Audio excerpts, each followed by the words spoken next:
পাকুন্দিয়ায় চলছে বিএনপির ৩১ দফার উপর অনুষ্ঠিত পরীক্ষার মেধাবৃত্তিক ফল প্রকাশ ও পুরস্কার বিতরণী অনুষ্ঠান। সেখানে প্রধান অতিথি হিসেবে ভার্চুয়ালি বক্তব্য রাখবেন বিএনপির ভারপ্রাপ্ত চেয়ারম্যান তারেক রহমান। আরও জানাতে পাকুন্দিয়া উচ্চ বিদ্যালয় থেকে যুক্ত হচ্ছেন মশিউর কায়েস। পুরস্কার বিতরণী অনুষ্ঠানে সাধারণ মানুষের অংশগ্রহণ কেমন দেখছেন, এছাড়া তারেক রহমান কখন যুক্ত হবেন এ বিষয়ে কিছু জেনেছেন কিনা জানাবেন। কিশোরগঞ্জের পাকুন্দিয়ায় কিন্তু চলছে যে ৩১ দফা বিএনপির যে ঘোষিত যে কর্মসূচিটি ছিল তার উপরে যে মেধাবৃত্তি পরীক্ষা ছিল, সেই মেধাবৃত্তি পরীক্ষার কিন্তু আজকে ফলাফল ঘোষণা এবং পুরস্কার বিতরণী অনুষ্ঠান। এখানে যে কথা রয়েছে, তারেক রহমানের কথা বলবেন তিনি প্রধান অতিথি হিসাবে।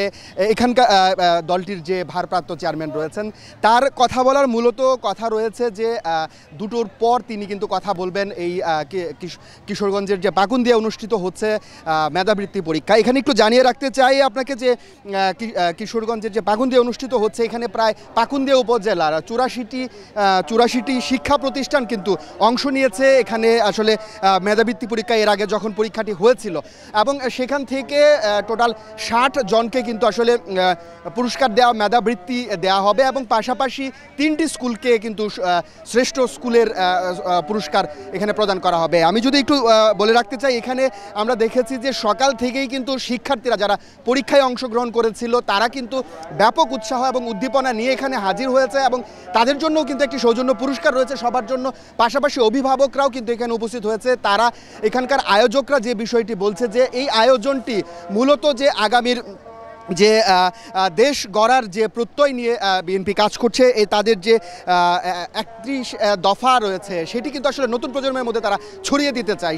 সে কারণে কিন্তু আসলে তারা যে বিষয়টি বলছে যে এই শিক্ষার্থীদের মাঝে এই আয়োজনটি কিন্তু দেশ গঠনে কিন্তু ব্যাপক আসলে কার্যকরী একটি ভূমিকা রাখবে। আমি আরেকটু জানিয়ে রাখতে চাই, এছাড়াও কিন্তু এখানে উপস্থিত থাকার কথা রয়েছে কেন্দ্রীয় বেশ কয়েকজন নেতৃবৃন্দ কিন্তু এখানে উপস্থিত থাকবেন। এখানে কথা রয়েছে দলটির স্থায়ী কমিটির সদস্য ডক্টর মঈন খান উপস্থিত থাকবেন। এছাড়াও চেয়ারপারসনের উপদেষ্টা আব্দুস সালাম কিন্তু এখানে উপস্থিত থাকবেন। উপস্থিত থেকে তিনি কিন্তু আসলে তারা কিন্তু এখানে বিশেষ অতিথি হিসাবে উপস্থিত থাকবেন এবং দলটির যে ভারপ্রাপ্ত চেয়ারপারসন রয়েছেন তারেক রহমান, তিনি কিন্তু প্রধান অতিথি হিসাবে এখানে বক্তব্য রাখবেন। তিনি 2টার পর এখানে যুক্ত হওয়ার কথা রয়েছে এবং সকাল থেকে এখানে কিন্তু শিক্ষার্থীদের উপচে পড়া ভিড় কিন্তু আমরা লক্ষ্য করছি এবং তারা কিন্তু ব্যাপক উৎসাহ উদ্দীপনা নিয়ে এখানে হাজির হয়েছে এবং এখানে যে মূল ফটকটি রয়েছে, প্যান্ডেলটি রয়েছে, অনুষ্ঠান স্থল, সেখানে কিন্তু শিক্ষার্থী এবং অভিভাবকদের কিন্তু ব্যাপক উপস্থিতি আমরা লক্ষ্য করছি। তারা কিন্তু এখানে উপস্থিত হয়েছেন এবং সকাল থেকে কিন্তু তারা বেশ উৎসাহ নিয়ে এখানে হাজির হয়েছেন এবং তারা যে বিষয়টি বলছে যে এরকম একটি উদ্যোগ যেমন দেশ গঠনে শিক্ষার্থীদের সামনের দিকে এগিয়ে রাখবে, পাশাপাশি দেশ গঠনে যে বিএনপি কি আসলে কার্যক্রম হাতে নিয়েছে, যে কর্মসূচি নিয়েছে, সামনে কিভাবে তারেক রহমানের নেতৃত্বে তারা দেশ গঠন করতে চায়, সেই বিষয়টিও কিন্তু আগামী প্রজন্মের মাঝে কিন্তু ছড়িয়ে যাবে। এই খন্দকার শামসুল আলম ফাউন্ডেশন নামে একটি ফাউন্ডেশন কিন্তু এই আয়োজনটি করেছে এবং এর আগেও আমরা দেখেছি যখন পরীক্ষা ছিল সেখানেও কিন্তু শিক্ষার্থীরা আসলে ব্যাপক উৎসাহ উদ্দীপনা নিয়ে এখানে উপস্থিত হয়েছিল এবং 10,210 জন শিক্ষার্থী কিন্তু এখানে পরীক্ষায় অংশ নিয়েছিল। তো এই ছিল আমার কাছে কিশোরগঞ্জ থেকে সর্বশেষ তথ্য।